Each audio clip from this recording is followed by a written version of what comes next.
All right, everybody, welcome back to the unfortunate almost conclusion of our summer course and look at this incredible, immediate, sort of new classic tip of the spear from Dr. Orasami Burton. As we move here to talk about Chapter 6, The War on Black Revolutionary Minds, Failed Experiments in Scientific Subjugation.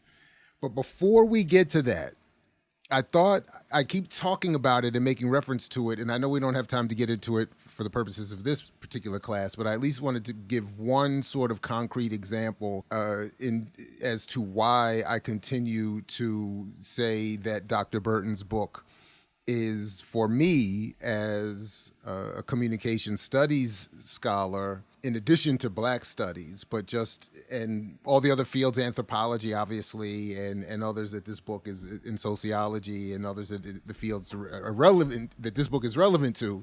But when I keep saying it's my new favorite communication studies book, I wanted to just give a little bit of a concrete example as to why I keep saying that.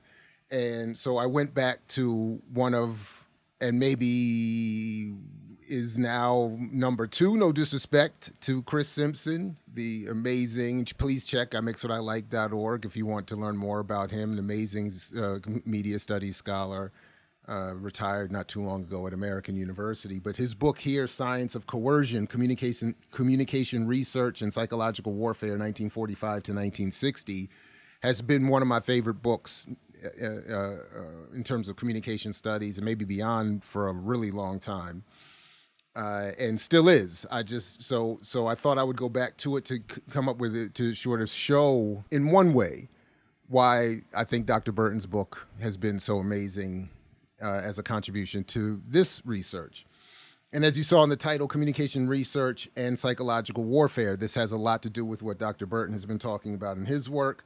But just quickly, in the initial chapter of Professor Simpson's work, defining psychological warfare, he writes something that, again, I think helps in terms of the context for understanding how prisons function and in this society what they're meant to do politically, and then how communication and the manipulation of public opinion and consciousness and psychological warfare all play a role, and how these ideas all overlap. So Simpson writes on page 9, federal agencies such as the Department of Defense, U.S. Information Agency, and Central Intelligence Agency and their forerunners provided the substantial majority of funds for all large-scale communication research projects by U.S. scholars between 1945 and 1960.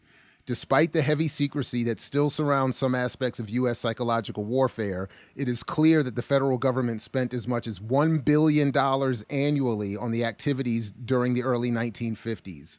On these activities during the early 1950s. As is discussed in later chapters, the government allocated between $7 million and $13 million annually for university and think tank studies of communication-related social psychology, communication effects studies, anthropological studies, and foreign communication systems, overseas audience and foreign public opinion surveys, and similar projects that contributed directly and indirectly to the emergence of mass communication research as a distinct discipline. The major foundations, such as the Carnegie Corporation, the Ford Foundation, which were the principal secondary source of large-scale communication research funding of the day, usually operated in close coordination with government propaganda and intelligence programs and allocation of money for mass communication research. He also goes on to talk about the Rockefeller Foundation, obviously connected by family, politics, and money to Governor Rockefeller in the Attica rebellion and uprising and suppression, and the politics involved and all that Burton goes into.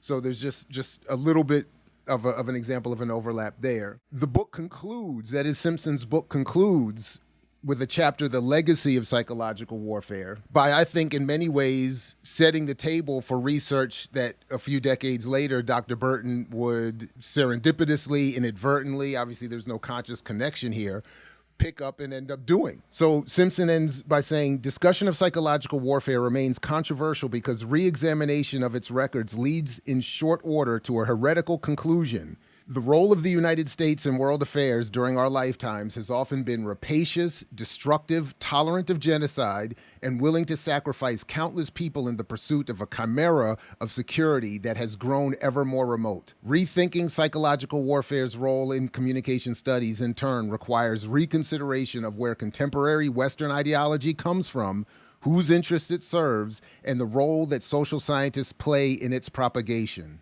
Obviously, as we live in a time of aggressive and overt genocide taking place with the support of the United States in Palestine and perhaps expanding, we see that in terms of what Simpson was saying here, as it relates to the U.S.'s relationship to world affairs, is often rapacious, destructive, tolerant of genocide, and willing to sacrifice countless of people.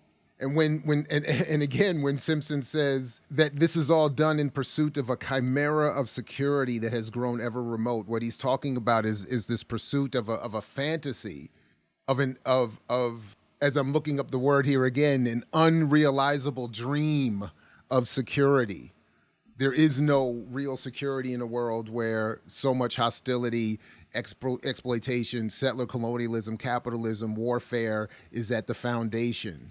So that's why so much effort has gone into the study of how do you manipulate people's attitudes, or as Harold Laswell, a foundational mass communication scholar, once said something to the effect, the issue is how do we change people's attitudes to an unchanging set of conditions? We're not going to change the relationship. We're not going to stop the hostility. We're not going to stop the violence, but we want to change how you interpret that. And specific to Burton's work, the goal is to make sure that revolutionary black minds are not evolved. The oppression of black people will continue. The exploitation of black people will continue. The goal is to make sure that there is no revolutionary response. And again, as Burton concludes with this chapter, as he's been saying throughout the book, and really even more as we'll talk about briefly with the epilogue, the goal is not fully successful, but is definitely designed to take what is studied in prison and have it be applied outside of prison, with the common goal of not allowing for revolutionary consciousness to emerge. So that's why this chapter is, much like the rest of the book, replete with overlaps between intelligence agencies, state operations, government, and the prisons, all working together to study how to manipulate and suppress radical consciousness, to engage in what they call brain warfare, to control human behavior, to sanitize narratives. Because it was recognized that having already incarcerated insurgent black bodies only to learn that physical capture did not equal control, counterinsurgency experts tried and failed to exterminate insurgent black knowledge, thought, feelings, behaviors, and even impulses. Again, much like I argue with when it comes to propaganda and understanding the goal of messaging, marketing, branding, advertising, propaganda, public relations, mass communication, semiotic warfare, strategic communication, information warfare, all of these are euphemisms. And my point is always to at least start with the intent, not the effectiveness. As Burton points out, it has not been totally effective, but I think it is equally important that he's pointing out the intent, and that we have to be ever vigilant that the goal is to complete the process of suppressing radical ideas. And as he talks about here, armed struggle, or the Black Liberation Army as an idea. The goal of of these prison programs, much like the goals that Simpson talks about targeting the rest of us, equally militarily, whether it's the CIA's efforts at MK Ultra, which is a whole other discussion. But again, and I wrote a note here to recommend that you all see the Netflix series Wormwood, just as a suggestion of something to look at that will introduce you to some of these histories in documentary form, and I think in a truly brilliant and fascinating way. But the point is, the goal is to find ways to manipulate target populations' consciousness, what they think of the world, to neutralize revolutionaries. And then, as he says, as Burton says on page 186, that by narrating this struggle, I demonstrate that a hidden intelligentsia within the carceral apparatus aimed to decisively conquer the captive population by eradicating the BLA not as a coherent organization, but as an idea.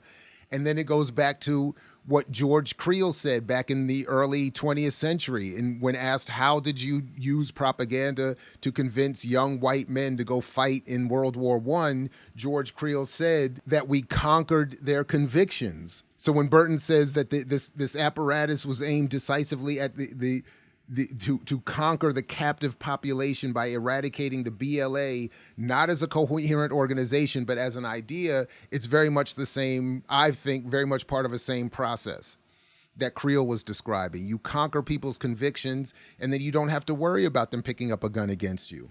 You can make them pick up a gun against someone else. I mix what I like, what I like, what I like, what I like, what I like.